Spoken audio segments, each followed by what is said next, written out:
students, welcome to online tutorial by Anune, and we are starting chapter structure of atom or atomic structure for class 11th. Basically ये chapter काफी बड़ा है और इसमें हमको क्या क्या पढ़ना है तो ये मैंने लिस्ट कर रखा है. This chapter is basically divided into 4 parts. Earlier development of atomic model, then electromagnetic radiation, Bohr atomic model and then quantum mechanical model और wave mechanical model also known as. अब जो फर्स्ट अर्लियर डेवलपमेंट है उसके जो सब part है it is divided into 4 parts. Cathode rays and anode rays, discovery कैसे हुई, प्रॉपर्टीज क्या है, और इसी में हम related discovery of electron proton पढ़ेंगे. देन रदरफोर्ड मॉडल में न्यूक्लियस की डिस्कवरी हुई, उसके बाद न्यूट्रॉन की डिस्कवरी हुई. Then atomic number, mass number और एटॉमिक नंबर और मास नंबर से related terms. Then properties of charge की क्या प्रॉपर्टी है. देन सेकेंड पार्ट पर जब आते हैं electromagnetic radiation, that terms used for electromagnetic radiation, dual nature of electromagnetic radiation, और इसी में इंक्लूड होता है Planck's quantum theory. Then photoelectric effect and black body radiation. बहुत नई नई टर्म्स हैं बट बहुत इंटरेस्टिंग चैप्टर है. Then third part, Bohr atomic model. It is also divided into 4 parts. Bohr atomic model, spectrum, dual nature of electron, Heisenberg uncertainty principle, and in last wave mechanical model or quantum mechanical model. It is also divided into 4 parts: orbit and orbital, Schrodinger wave equation, quantum number and electronic configuration. तो ये इतने सारे topics जो है हमको इस chapter में पढ़ने हैं और इनके अंदर बहुत से सब टॉपिक्स हैं जिनको हमको डिटेल में स्टडी करना है. So let us start our chapter. तो जब एटम के मॉडल पर बात हुई कि एटम के अंदर पार्टिकल्स क्या हैं, तो सबसे पहले डाल्टन्स थ्योरी पर सोचना चालू किया. डाल्टन ने बोला था कि atom is smallest indivisible particle. Atom को हम किसी और छोटे पार्टिकल में डिवाइड नहीं कर सकते. बिल्कुल ये मान लिया नहीं कर सकते. लेकिन जब फैराडे ने लॉ ऑफ इलेक्ट्रोलिसिस निकाला तो फैराडे ने क्या किया, मैं यहाँ साइड में बना के बता रही हूँ. उन्होंने एक मेटल वायर के थ्रू इलेक्ट्रिसिटी कंडक्ट की सॉल्यूशन में. उन्होंने मेटल वायर के थ्रू इलेक्ट्रिसिटी कंडक्ट की. हम सिंबॉलिक तौर पे ले रहे हैं कि जैसे मेटल वायर को सॉल्यूशन में 2 इलेक्ट्रोड से कनेक्ट करके पास कर दिया तो उससे सॉल्यूशन में करंट पास हो गया. तो मेटल वायर में से क्या पास हो रहा है, करंट पास हो रहा है.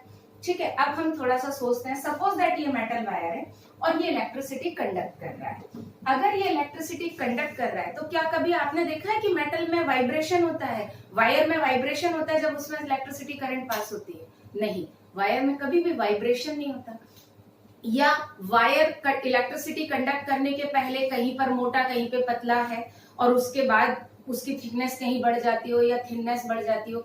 या हम ऐसा बोलते हैं कि स्टार्टिंग में वायर हमारा बिल्कुल यूनिफॉर्म क्रॉस सेक्शनल एरिया का है, लेकिन इलेक्ट्रिसिटी कंडक्शन के बाद कहीं उसकी थिकनेस बढ़ जाती हो या कम हो जाती हो.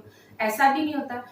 इलेक्ट्रिसिटी कंडक्ट होने के पहले जैसा वो रहता है, कंडक्ट होने के बाद भी एज इट इज वैसा रहता है. तो जरा हम इसको डाल्टन्स एटॉमिक थ्योरी से रिलेट करके देखते हैं. एक एजम्पशन है, अभी कोई मॉडल हमारे पास नहीं है, बस ऐसा सोचा गया कि वायर में सपोज दैट एटम्स एक दूसरे के पास पास ऐसे लगे हुए हैं. अब अगर ये एटम चार्ज कैरी कर रहे हैं, एटम में से करंट इधर से इधर जा रहा है, तो ये एटम इसको देगा, ये इसको देगा. सपोज दैट एक ह्यूमन चेन बनी हुई है, आपके हाथ में एक बॉटल है और आपके सारे फ्रेंड्स, सपोज दैट 10 फ्रेंड खड़े हुए हैं और आपको एक एंड से दूसरे एंड पर बॉटल लेके जानी है. तो आप क्या करेंगे, आप बॉटल लेंगे, फिर पास वाले फ्रेंड को देंगे, फिर पास वाले फ्रेंड को देंगे. इसमें क्या होगा, आपकी बॉडी में वाइब्रेशन तो होगा ना. तो अगर एटम ये चार्ज कैरी कर रहा है तो मेटल वायर में वाइब्रेशन होना चाहिए, लेकिन वाइब्रेशन तो नहीं हो रहा. चलो इस पॉइंट को भी छोड़ देते हैं. सेकंड थिंग, उसी बॉटल का एग्जांपल देते हैं. सपोज दैट हम पासिंग द पास करके बॉटल पास नहीं पहुंचाते. आपका एक एंड वाला फ्रेंड जाकर दूसरे एंड वाले फ्रेंड को बॉटल दे देता है. तो उस केस में क्या होगा कि एक एंड से आपका फ्रेंड हिलेगा और दूसरे एंड पर जाएगा. तो उस केस में अगर हम उस थ्योरी को सोचें तो इस एटम को यहां से निकलना चाहिए और यहां तक जाना चाहिए, तो उसमें इसकी थिकनेस में भी क्या आएगा, कोई चेंज आएगा, मतलब डिस्प्लेसमेंट होगा। लेकिन ऐसा तो कुछ भी नहीं होता। तो इतना क्लियर हो गया कि जब मेटल वायर में से करंट पास होती है तो एटम अपनी जगह से डिस्प्लेस नहीं होता। एटम अपनी जगह से डिस्प्लेस नहीं होता, इसका मतलब ये है कि ये एटम चार्ज कैरी नहीं करता, इसके अंदर कोई और एक पार्टिकल होना चाहिए जो कि चार्ज कैरी करता है। क्योंकि अगर एटम चार्ज कैरी कर रहा होता तो इस वायर में या तो वाइब्रेशन होता या एटम इधर से उधर मूव करता तो उसमें डिस्प्लेसमेंट होता। तो ऐसा तो कुछ भी नहीं है। तो ये बात क्लियर हो गई कि atom is not the charge carrier. अब एटम के अंदर कोई एक पार्टिकल होना चाहिए जो कि क्या करता है, चार्ज को कैरी करता है। तो इस लॉ के बाद जूलियस प्लकर ने एक डिस्चार्ज ट्यूब एक्सपेरिमेंट लिया। ये फिगर मैंने बना लिया है। उन्होंने एक यूनिफॉर्म क्रॉस सेक्शनल एरिया की सिलेंड्रिकल ट्यूब ली और उसके दो एंड पर मेटल प्लेट रख दिया और इन दोनों मेटल प्लेट को हाई वोल्टेज बैटरी से कनेक्ट किया। कितना वोल्टेज, 10,000 वोल्ट बैटरी से इसको कनेक्ट किया। जो मेटल प्लेट इस बैटरी के निगेटिव टर्मिनस से कनेक्ट हुई उसको नाम दिया कैथोड और जो पॉजिटिव टर्मिनस से कनेक्ट हुई उसको नाम दिया एनोड। और यहाँ पर एक पंप रखा और इसके अंदर फिल किया गैस। इसके अंदर क्या भरा, गैस भरा। ओके, अब उन्होंने नॉर्मली ये देखा कि पहले तो जो गैस इसके अंदर उन्होंने फिल किया था वो 1 एटीएम पे किया था। 1 एटीएम मतलब जिस एनवायरनमेंट में हम रहते हैं यहाँ पर का प्रेशर कितना है, 1 एटीएम ही है। तो फर्स्ट केस में उन्होंने डाला गैस एट 1 एटीएम। ओके, कौन सी गैस ली ये बिल्कुल मैं एंड में बताऊंगी, जब मैं आपको ये पूरी प्रॉपर्टीज बताऊंगी तब मैं बताऊंगी कि कौन सा गैस लिया उन्होंने। तो गैस जब उन्होंने 1 एटीएम पर लिया तो उनको यहाँ पर कोई ऑब्जर्वेशन एज सच नहीं मिला, मतलब जिससे वो कुछ कंक्लूड कर सके, जिससे कुछ वो निकाल सके, उनको कोई ऑब्जर्वेशन नहीं दिखाई दिया। फिर उन्होंने क्या किया, ये जो पंप है ना इससे गैस कुछ बाहर निकाल दिया। तो gas at 10⁻⁻² ATM means pressure 100 times कम कर दिया। अब जब प्रेशर कम कर दिया तो यहाँ से गैस के पार्टिकल्स भी कम हो गए, राइट, क्योंकि गैस का प्रेशर कम कर दिया ना, तो यहाँ पर गैस के पार्टिकल्स जो है कम हो गए। और उस पर उन्होंने देखा कि ये ट्यूब जो है कुछ ऑरेंज ग्रीनिश लाइट के साथ क्या कर रही है, ग्लो कर रही है। तो इन शॉर्ट मैं लिख रही हूँ, यहाँ tube starts to glow, tube चमकने लगी ऑरेंज ग्रीनिश लाइट के साथ। अब ये ट्यूब चमक रही है, इसका ये मतलब क्लियर है कि इन दोनों प्लेट्स के बीच में, कैथोड और एनोड के बीच में कुछ ना कुछ तो रेज या कोई ना कोई रेडिएशन तो क्या हो रहा है, चल ही रहा है। तभी तो ये ट्यूब क्या कर रही है, ग्लो कर रही है, कुछ तो इनके बीच में प्रेजेंट है, राइट, ओके। लेकिन वो किधर से किधर मूव कर रही है अभी ये नहीं पता चला। तो थर्ड में उन्होंने क्या किया, गैस का प्रेशर और कम किया, दैट इज 10⁻⁻⁴ एटीएम पर लेकर गए।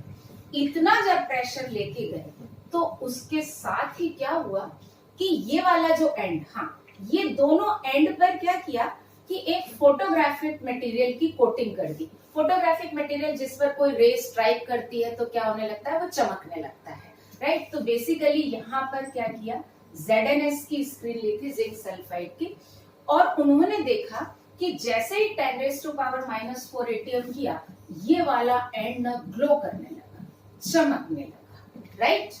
तो यहाँ पर क्या लिखेंगे हम, एंड बिहाइंड एनोड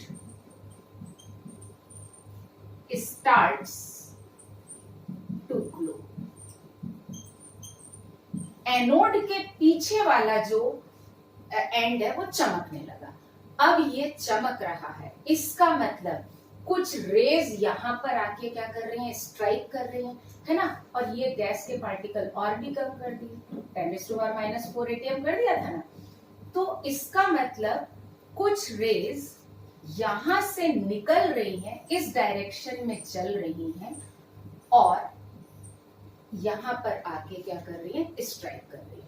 तो इस एक्सपेरिमेंट का जूलियस प्लकर ने जो ये एक्सपेरिमेंट किया उसका एक कंक्लूजन निकला कि इन डिस्चार्ज ट्यूब, इसको बोलते हैं discharge tube experiment, in discharge tube when cathode and anode are connected by high voltage battery, then some rays emerge from cathode and move towards anode, and these rays are known as cathode rays. Okay, so हम क्या बोल सकते हैं, rays emerge from cathode and move towards anode. These rays are called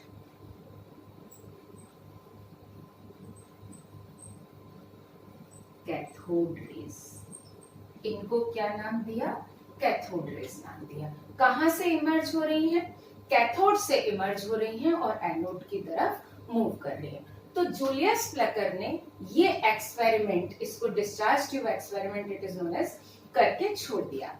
अब उन्होंने cathode rays बता दिया कि कैथोड रेज कैथोड से निकले और एनोड पर गई। ऑब्जर्वेशन ये कब हुआ, जब गैस का प्रेशर बहुत कम था। अब इनकी कैथोड रेज की प्रॉपर्टीज की स्टडी की विलियम क्रूक्स ने। ओके, तो नेक्स्ट जो हमारा पार्ट है that is properties of cathode raise.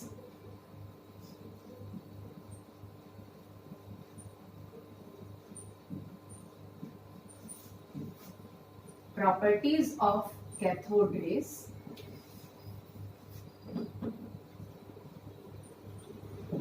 That is studied by William crooks. Okay, तो विलियम क्रूक्स ने ये कैथोड रेज की प्रॉपर्टीज बताई। तो सबसे पहली प्रॉपर्टी तो बहुत क्लियर है, किस प्लेट से निकल रही है, निगेटिव प्लेट से। किधर मूव कर रही है, पॉजिटिव प्लेट की तरफ। तो first property is clear, cathode rays are negatively charge. Okay, तो हम क्या लिखेंगे, शॉर्ट में लिख लेते हैं, रेज आर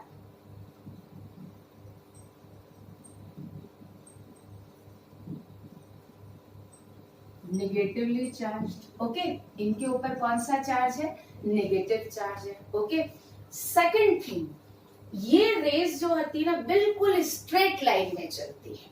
मतलब इनके पाथ में अगर कोई ऑब्जेक्ट रख दे तो उसकी क्या बन जाती है, शेडो बन जाती है। जैसे सनलाइट है, उसके पाथ में कोई ऑब्जेक्ट आ जाता है तो क्या बन जाती है, उसकी शेडो बन जाती है। तो नेक्स्ट क्या निकाला, these raise travel in straight line, straight line, that is when an object is placed in their path, shadow of that object is formed। उस ऑब्जेक्ट की क्या बन जाती है, शेडो बन जाती है। तो ये रेस कैसे करती है, स्ट्रेट लाइन में ट्रेवल करती है। ओके, अब नेक्स्ट प्रॉपर्टी की बात आई। नेक्स्ट प्रॉपर्टी, आपने लोगों ने कभी विंडमिल देखी है, विंडमिल में जब विंड चलती है तो उसके ब्लेड्स मूव करते हैं। क्यों, क्योंकि विंड के पास क्या होता है, फोर्स होता है, और उस फोर्स से विंडमिल के ब्लेड्स क्या करते हैं, मूव करते हैं। इसी तरह से इसके पाथ में जब कोई पैडल व्हील रख देते हैं, पैडल व्हील रख दिया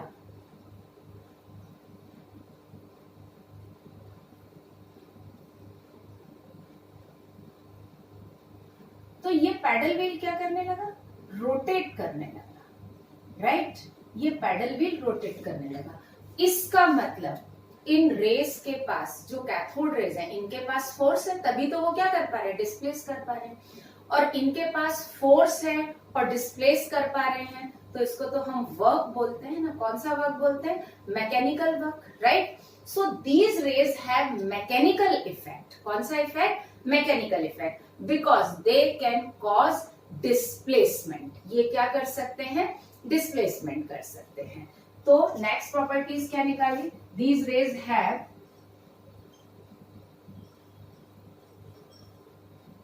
mechanical effect because when a paddle wheel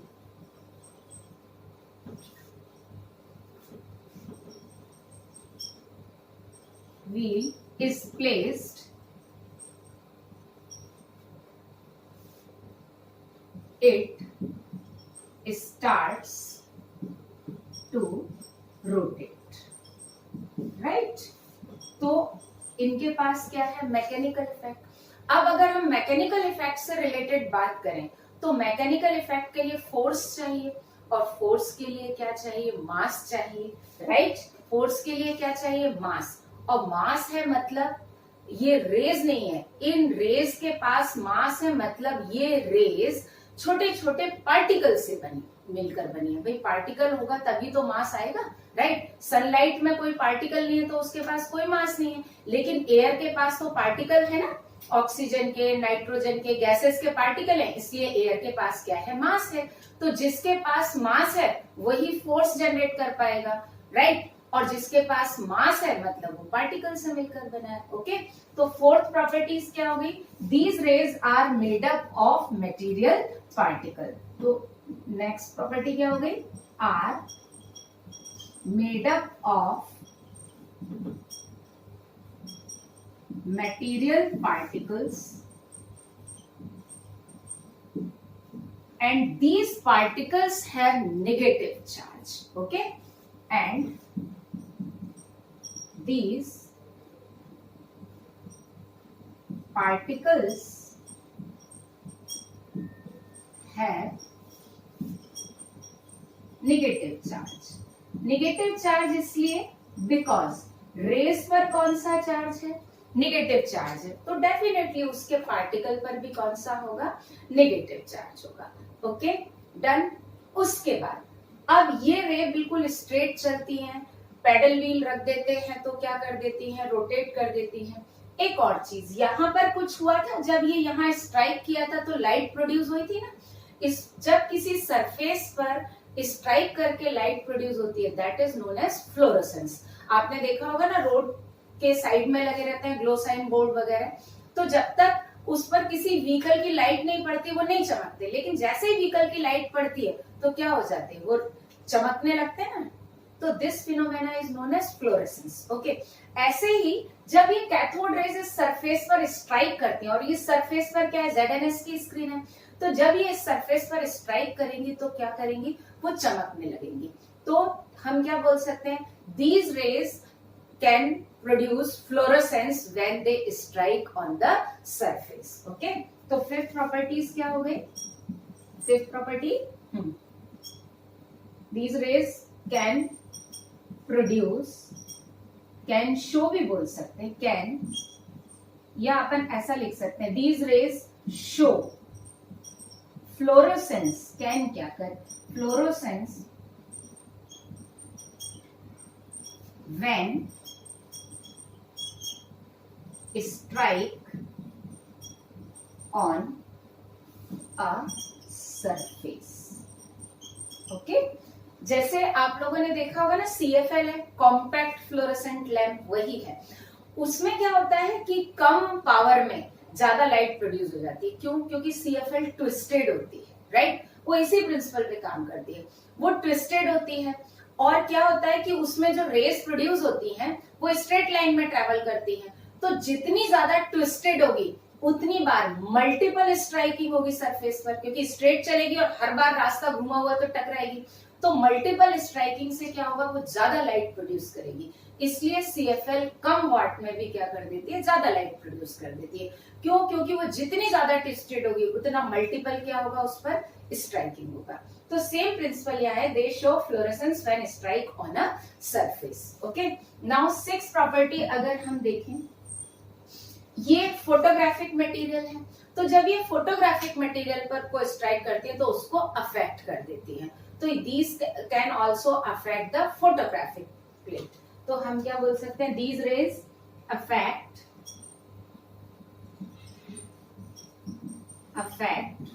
photographic plate.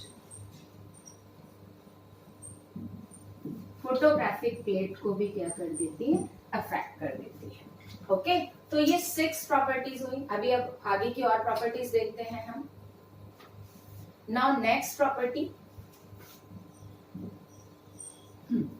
अगर हम ये देखेंगे तो जब ये रेज यहां से चली तो इन्होंने इस एनोड को पेनिट्रेट किया, तभी तो यहां पर जाके स्ट्राइक किया, राइट? पेनिट्रेट किया ना, उसके आर पार गई। तो हम क्या बोल सकते हैं, cathode rays have what, penetration power. इनके अंदर क्या होता है, penetration power, right? Should right have, तो they have what, penetration power. इनके अंदर क्या है, पेनिट्रेशन पावर है। अब प्रॉपर्टी नंबर 8, मैंने आपको बोला था ना, गैस यहाँ पर लेते हैं और कौन सी गैस लेंगे और गैस चेंज कर सकते हैं, क्या कर सकते हैं, इसको हम लास्ट में डिस्कस करेंगे। अभी हम उसी पॉइंट पर आ रहे हैं। जो गैस इसके अंदर भरी हुई होती है, फिल्ड रहती है, कैथोड रेज उसको क्या कर देती है, आयोनाइज कर देती है ना। तो these rays ionise the gas which is filled in discharge tube,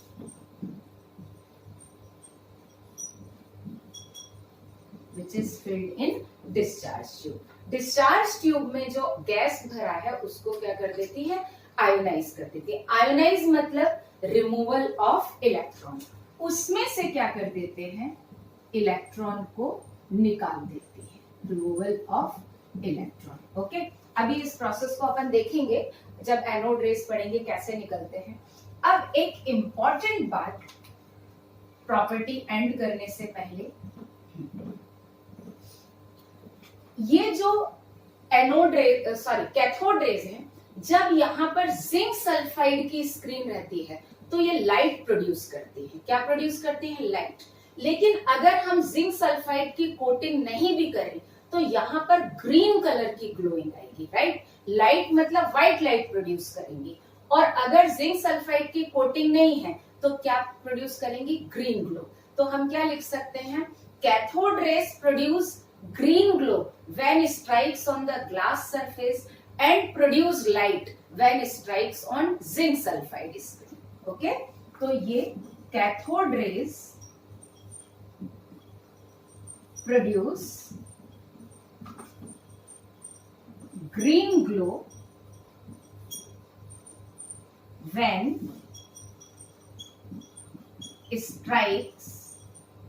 strike on glass surface, right, and produce light when strike on zinc sulfide screen। ZNS screen पर जब स्ट्राइक करती है तो लाइट प्रोड्यूस करती है। ओके, अभी हमको ये वाला पॉइंट याद रखना है, ये एनोड रेज में काम आएगा, है ना। अब एक इंपॉर्टेंट चीज, एक चीज और दिया कि कैथोड रेज में ये देखा कि गैस कोई भी ले लो, हाइड्रोजन ले लो, हीलियम ले लो, कैथोड रेज की एक भी प्रॉपर्टी चेंज नहीं होती, राइट? इसीलिए मैंने आपको बोला था गैस कौन सी लेंगे और कैसे लेंगे, तो ये लास्ट में बताऊंगी। तो इंपॉर्टेंट एक point, properties of cathode rays remain constant whenever तो एक लास्ट पॉइंट क्या है, properties of cathode rays are always constant और similar and do not depend on the gas filled in discharge tube. तो ये वाला पॉइंट भी बहुत इंपॉर्टेंट है ना? क्या? Properties of cathode raise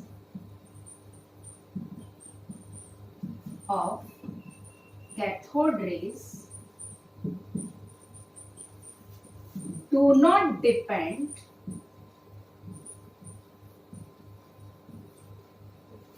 on the gas filled in discharge tube। Means अभी हमने जितनी प्रॉपर्टीज पढ़ी हैं उनमें से कोई भी प्रॉपर्टी गैस के नेचर के साथ चेंज नहीं होती। क्यों नहीं होती, और भी कौन सी प्रॉपर्टी है, इसको हम आगे पढ़ेंगे, right? So these are the properties जो विलियम क्रूक्स ने निकाली थी।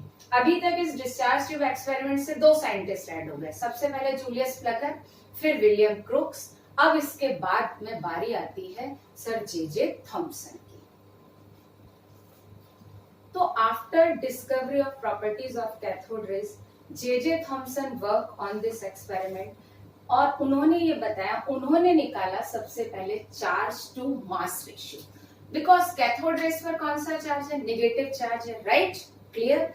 And cathode rays are made up of material particle. तो ये 2 पॉइंट मैं यहां पर लिख लेती हूं। पहला, cathode rays are made up of particle. पहली बात तो पार्टिकल से मिलकर बनी है, और दूसरी, रेज लिखना भूल गई मैं, है ना? दूसरा, कैथोड रेज है नेगेटिव चार्ज, राइट? कौन सा चार्ज? Negative charge. ओके, अब इन्हीं दोनों पे बात हुई। अगर कैथोड रेज पर नेगेटिव चार्ज है तो उसके पार्टिकल पर भी नेगेटिव चार्ज होगा। So cathode rays are consist of negatively charge particle. Can we write this? हम क्या लिख सकते हैं? Therefore we can write cathode rays are made up of negatively charged particles,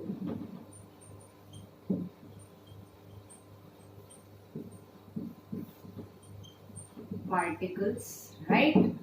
और इस पार्टिकल को नाम दिया इलेक्ट्रॉन सर जे थॉमसन ने। Okay, so these that negatively charge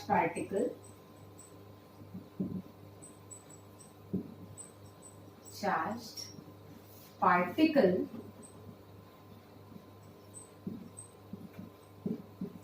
is named as electron by J.J. Thomson। Sir J Thompson ने उसको नाम दिया electron. Okay, clear? Means cathode rays किससे मिलकर बनी होती है? इलेक्ट्रॉन से मिलकर बनी होती है। ओके, अब जे थॉमसन ने निकाला E/m ratio, means charge to mass ratio. देखो, चार्ज तो पक्का है कि नेगेटिव चार्ज है और मटेरियल पार्टिकल से बनी है तो कुछ ना कुछ मास भी होगा। सो E/m रेशियो ऑफ इलेक्ट्रॉन भी कह सकते हैं और कैथोड रेज भी बोल सकते हैं।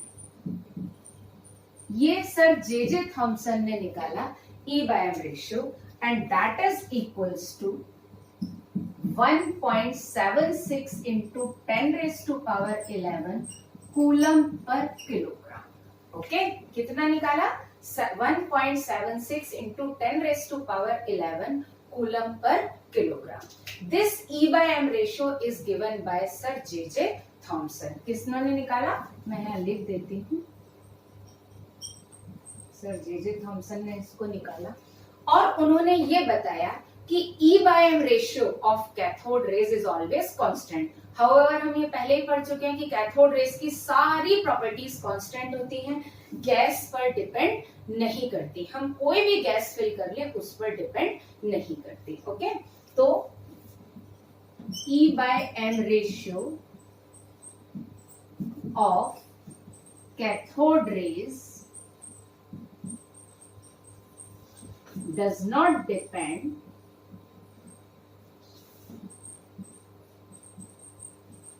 on the gas filled in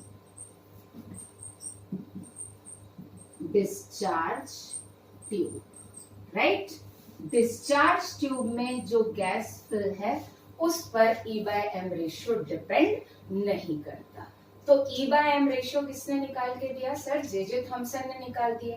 electron की डिस्कवरी किसने की और या इलेक्ट्रॉन नाम किसने दिया? वो सर जे।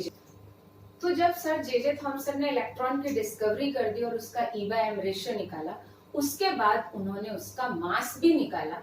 तो मास ऑफ इलेक्ट्रॉन वो भी जे थॉमसन ने ही निकाला। That is 9.1 into 10 raised to power minus 31 kilogram. Okay, अब रह गया चार्ज। ठीक है, so charge on electron is given by Millikan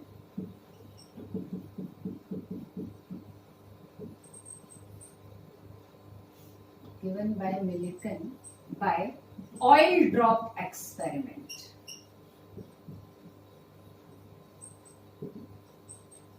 okay, oil drop experiment से निकाला एंड चार्ज ऑन इलेक्ट्रॉन निकाला।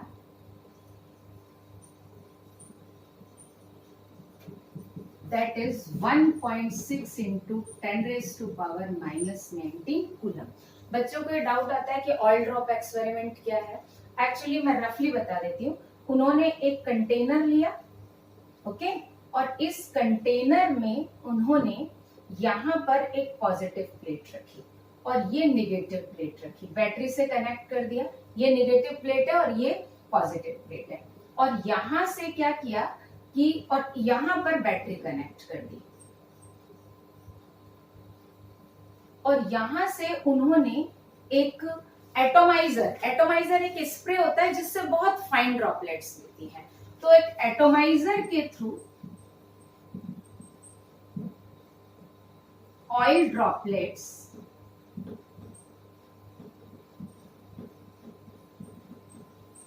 इसके अंदर डाली। तो जो ऑयल ड्रॉपलेट यहां पर आएगी तो ये नेगेटिव चार्ज है, तो यहाँ नेगेटिवली चार्ज हो जाएगी और वो पॉजिटिव प्लेट की तरफ क्या करेगी? मूव करेगी। तो वो किस वेलोसिटी से यहाँ पर मूव करती है उससे उन्होंने उस चार्ज का मैग्नीट्यूड निकाला। इसको बोलते हैं ऑयल ड्रॉप एक्सपेरिमेंट। तो ये मिलिकन का था। तो अगर हम ये देखें तो इस कैथोड रेज में बेसिकली 4 साइंटिस्ट इन्वॉल्व थे, और इलेक्ट्रॉन का चार्ज टू मास रेशियो, मास यहां तक निकालने में और कैथोड रेज की प्रॉपर्टी तक निकालने में हमको 4 साइंटिस्ट लग गए। बेसिकली इलेक्ट्रॉन का चार्ज, इलेक्ट्रॉन का मास, और सॉरी इलेक्ट्रॉन का E/M रेशियो एंड इलेक्ट्रॉन का मास जे थॉमसन ने दिया और चार्ज दिया मिलिकन ने, राइट। अभी भी एक बात हमको बिल्कुल नहीं समझ में आ रही है कि E/M रेशियो या प्रॉपर्टीज गैस पर डिपेंड क्यों नहीं करती। बिल्कुल क्लियर होगा अभी one by one. Let me come. तो जब कैथोड रेज की डिस्कवरी हो गई तो क्या होता है कि जब एक साइंटिस्ट कोई रिसर्च करता है तो दूसरे साइंटिस्ट उस रिसर्च के या उस एक्सपेरिमेंट के कुछ ऐसे एस्पेक्ट हैं जिन पर पहले वाले साइंटिस्ट ध्यान नहीं दे पाते, वो उस पर ध्यान देने की कोशिश करते हैं कि भाई ये हुआ तो ये क्यों छूटा, है ना। तो यहाँ पर बात स्टार्ट हुई उस पॉइंट से कि cathode rays ionise the gas which is filled in discharge tube, right. तो हम एक एग्जांपल लेके चलते हैं कि सपोज दैट हमने 3 गैस इसके अंदर फिल की है, ओके। जैसे अगर हम हीलियम फिल करेंगे तो ये आयोनाइज होके क्या देगी? He positive and electron. या हम आर्गन फिल करेंगे तो ये भी आयोनाइज होके क्या देगी, Ar positive plus electron, electron निकल जाएगा ना, removal of electron is known as ionisation. यहाँ हम हाइड्रोजन लेंगे तो हाइड्रोजन एक्चुअली पहले एटम में कन्वर्ट होगी और उसके बाद यहाँ पर क्या मिलेगा, H प्लस एंड इलेक्ट्रॉन। यहाँ मैं हाफ मोल ले लेती हूँ तो कम से कम चल जाएगा। ओके, तो इस तरीके से इसके अंदर जो गैस फिल होगी वो क्या हो जाएगी, आयोनाइज। मैं इसको ना थोड़ा सा रब कर देती हूँ यहाँ पर। हम अभी ऐसे ही बना लेते हैं, पैडल व्हील भी हटा देते हैं। ओके, तो गोल्डस्टीन ने ये सजेस्ट किया कि भाई जो नेगेटिवली चार्ज पार्टिकल हैं, ये तो सोच लिया उन्होंने कि ये जो नेगेटिवली चार्ज पार्टिकल हैं ये तो सब मिलके एनोड की तरफ चले जाएंगे और क्या बना लेंगे, कैथोड रेज बना लेंगे, राइट। तो मैं यहाँ पर लिख देती हूँ, सपोज दैट हीलियम फिल किया है तो ऐसा होगा कि हीलियम जब आयोनाइज होगा तो He positive plus electron, He positive plus electron, He positive plus electron, ये आयोनाइज हो गया ना हर एटम। तो ये जितने इलेक्ट्रॉन हैं ये तो सब कैथोड रे में मिलकर एनोड की तरफ चले जाएंगे, राइट। अब ये कहां जाएंगे, ये कैटायन भी तो होगा क्योंकि इस प्लेट पर कौन सा चार्ज है, नेगेटिव चार्ज, तो उनको इधर मूव करना चाहिए। हम 2 मिनट इस पॉइंट को यहीं होल्ड करते हैं, पहले हम उस पॉइंट पर आ जाते हैं कि कैथोड रेस की प्रॉपर्टी गैस पर डिपेंड क्यों नहीं करती। देखो, हमने हीलियम लिया, आर्गन लिया, हाइड्रोजन लिया, हम क्रिप्टॉन ले लें, नियॉन ले लें, कोई भी गैस ले लें, निकलेगा तो सबसे electron. And electron is the common particle and identical particle in all the gas. ठीक है, तो हम क्या लिख सकते हैं, it is identical in all the gas.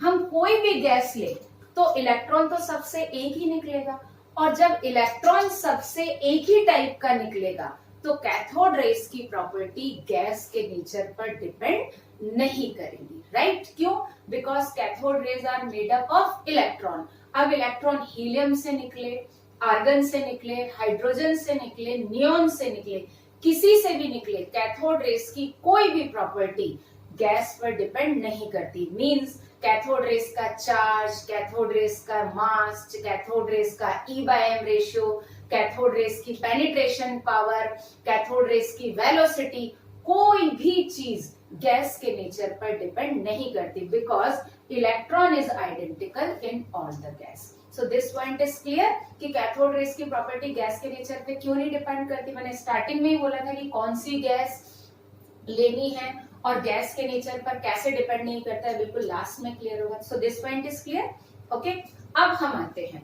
तो गोल्डस्टीन सजेस्टेड कि इलेक्ट्रॉन तो कैथोड रेस का पार्ट बन के एनोड की तरफ मूव हो गए, तो ये जो कैटायन बचे हैं ये भी तो कहीं आने चाहिए कि नहीं आने चाहिए।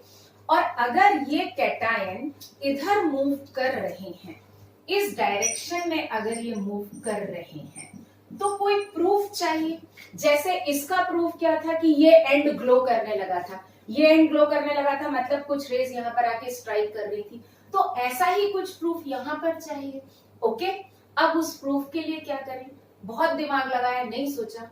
गोल्डस्टीन ने क्या किया, इस कैथोड में ना छोटे छोटे छेद कर दिए, परफोरेटेड कैथोड। जैसे ही छोटे छोटे छेद किए और परफोरेटेड कैथोड यूज किया, ये वाला एंड भी क्या करने लगा, ग्लो करने लगा।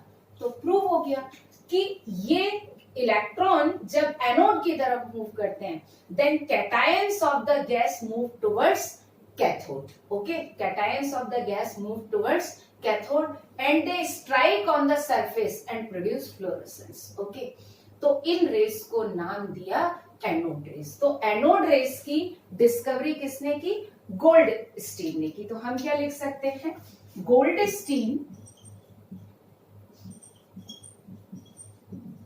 used perforated cathode in his experiment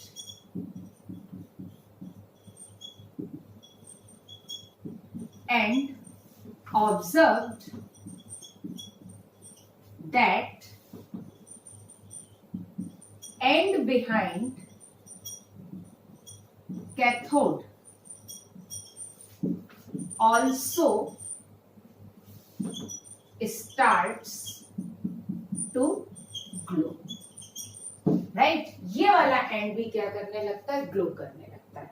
तो इस रेज को नाम दिया एनोड रेज। तो हम क्या बोल सकते हैं? The rays which move towards cathode are known as anode rays. अब इंपॉर्टेंट चीज, कैथोड रेज कैथोड से इमर्ज होती हैं, लेकिन एनोड रेज एनोड से इमर्ज नहीं होती हैं। Anode rays emerge by ionisation of gas. Gas का आयन ही तो बनाता है, राइट? तो हम क्या लिख सकते हैं? Cathode rays are made up of cation of the gas, sorry cathode नहीं, एनोड रेज। तो हम क्या लिख सकते हैं? Anode rays are made up of cation of the gas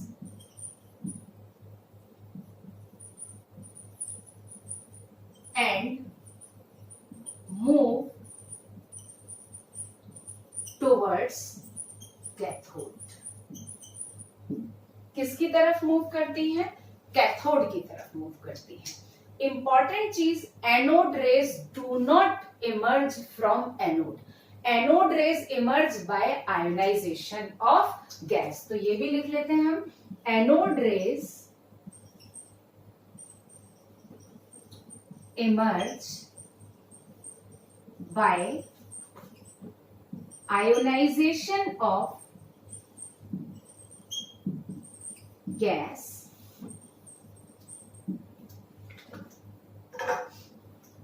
इसलिए, है ना, hence also called canal rays। क्या बोलते हैं इनको? कैनाल रेज भी बोलते हैं। ट्यूब मतलब कैनाल होता है ना, तो इनको हम क्या बोलते हैं? कैनाल रेज बोलते हैं। Okay, is it? अब अगर हम एनोड रेज की प्रॉपर्टीज देखें, एक चीज बस आपको याद रखनी है, मैं I am going to rub, कि गैस चेंज होगी तो ये कैटायन चेंज हो जाएगा, राइट? गैस चेंज होगी तो कैटायन चेंज हो जाएगा ना, because anode rays are made up of cation of the gas. तो हर बार गैस चेंज होगी तो गैस का कैटायन चेंज हो जाएगा, और गैस का कैटायन चेंज हो जाएगा तो गैस का मास भी चेंज हो जाएगा। ये बात आपको याद रखनी है, जिसको हम अभी डिस्कस करेंगे। अब अगर हम प्रॉपर्टीज ऑफ एनोड रेज की बात करें तो इसकी बहुत सारी प्रॉपर्टीज तो कैथोड रेज के जैसे ही हैं। जैसे कैथोड रेज की एक प्रॉपर्टी थी कि cathode raise travel in straight line, तो मैं यहाँ नंबर लिख देती हूँ। तो first, they also travel in straight line, ठीक है? Travel in straight line means अगर हम कोई ऑब्जेक्ट उनके पाथ में रखेंगे तो उसका शेडो हो जाएगा। Second, they have mechanical effect. Mechanical effect means जब हम कोई पैडल व्हील रखेंगे तो वो क्या होने लगेगा? रोटेट होने लगेगा। और अगर मैकेनिकल इफेक्ट है तो they are made up of material particle, made up of material particle, ठीक है ना? मटेरियल पार्टिकल से तो खैर बनी ही है। फोर्थ, कौन सा चार्ज होता है? दे हैव पॉजिटिव चार्ज, क्योंकि निगेटिव प्लेट की तरफ मूव कर रही है, पॉजिटिव चार्ज होता है, राइट? उसके बाद पेनिट्रेशन पावर होती है, लेकिन पेनिट्रेशन पावर कम होती है, लेस पेनिट्रेशन पावर, तभी तो परफोरेटेड कैथोड यूज करना पड़ा। So they have what? Less penetration power. Okay, penetration power है लेकिन कम है। ओके, उसके बाद ये गैस एनोड रेज है, वो किसी को आयोनाइज भी एज सच नहीं करती है। Okay, done? तो ये वाली प्रॉपर्टीज जो है बेसिकली, ये तो हम कैथोड रेज से मोर और लेस कंपेयर कर सकते हैं। इंपॉर्टेंट क्या है कि E by M ratio, anode rays का E by M ratio gas to gas क्या हो जाता है? चेंज हो जाता है। मींस जो 6 प्रॉपर्टी जो बहुत इंपॉर्टेंट हमको करनी है, E by M ratio of anode rays, जबकि कैथोड रेस के केस में क्या था, गैस के नेचर पर डिपेंड नहीं करता था। यहां पर क्या होगा, तो हम क्या लिखेंगे, E/m ratio of anode rays depend on the gas filled in discharge tube. Okay, मैंने आपको बताया था ना, अगर हीलियम लेंगे तो मास अलग होगा, हाइड्रोजन लेंगे तो मास अलग होगा, और नियोन लेंगे तो मास अलग होगा। तो हर बार जब मास अलग हो रहा है तो E/m रेशियो भी कैसा होगा, अलग अलग होगा। अब E/m रेशियो मैक्सिमम कब होगा, जब मास सबसे कम होगा, और सबसे कम मास किसका होता है, हाइड्रोजन का। Okay, so E/m ratio is maximum for hydrogen gas. जब कौन सी गैस फिल किया था, हाइड्रोजन गैस फिल किया था।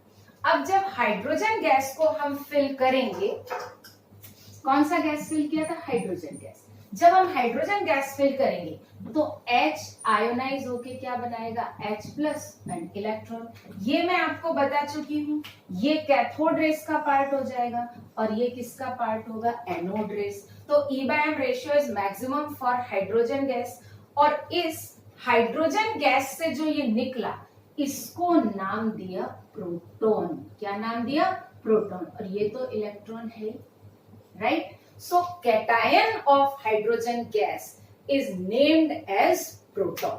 तो यहां से किसकी डिस्कवरी हो गई, प्रोटॉन की डिस्कवरी हो गई। और E/m रेशियो मैक्सिमम किसके लिए होगा, H+ के लिए होगा। ओके, सो एनोड रेस की डिस्कवरी से Goldstein discovered proton. Okay, and Goldstein suggested that E/m ratio is maximum for H+, and H+ is named as proton. इसको क्या नाम दिया, प्रोटॉन। किसने नाम दिया, बाय गोल्डस्टीन। ओके, और उन्होंने बताया कि E/m रेशियो फॉर H+, या जिसको अपन क्या बोलते हैं, प्रोटॉन बोलते हैं, that is 9.57 into 10⁻⁷ coulomb per kilogram. किसी भी एनोड रेस के, अब आप ये मत सोचिएगा कि इलेक्ट्रॉन का तो E/m रेशियो प्रोटॉन से ज्यादा था, no, E/m ratio is maximum for anode rays, right. Cathode rays से कंपेयर नहीं करना है। So E/m ratio is maximum for anode rays when hydrogen gas is filled, when hydrogen gas is filled, ये मैं लिख ही देती हूँ स्टेटमेंट, है ना। and for H+ it is maximum, He+ के लिए इससे कम होगा क्योंकि उसका मास बढ़ जाएगा, Ar+ से उसका के लिए उससे भी कम होगा क्योंकि उसका मास उससे भी ज्यादा हो जाएगा। तो यहाँ पर क्या लिख देते हैं, E/m ratio of anode rays is maximum when H2 is filled। ये मैं दोबारा लिख रही हूं, filled in tube। ओके, मैं एक बार और बता चुकी हूँ, क्लियर। तो कभी भी ये कंपैरिजन मत करना कि इलेक्ट्रॉन और प्रोटॉन का E/m रेशियो कर लिया, एनोड रेस अलग है और कैथोड रेस अलग है। तो E/m रेशियो मैक्सिमम कब होगा, जब हम प्रोटॉन लेंगे, और कितना निकला, that is 9.57 into 10⁻⁷ coulomb per kilogram. और इसी के बाद अब निकाला mass of proton. Mass of proton या H+ भी हम जिसको बोलते हैं, दैट इज 1.67 into 10⁻⁻27 किलोग्राम। इतना निकाला। अब लास्ट में बारी आती है चार्ज ऑन प्रोटॉन की, ठीक है, चार्ज ऑफ H+। देखो, अगर हम देखें तो इस पर 1 यूनिट पॉजिटिव चार्ज है और इलेक्ट्रॉन पे 1 यूनिट नेगेटिव चार्ज है, मतलब यूनिट तो दोनों में सेम है। मैग्नीट्यूड दोनों में सेम है, सिर्फ चार्ज का टाइप अलग अलग है। तो चार्ज ऑफ प्रोटॉन भी इलेक्ट्रॉन के बराबर होता है, that is 1.6 into 10⁻⁻19 coulomb. Okay, so it is charge of proton.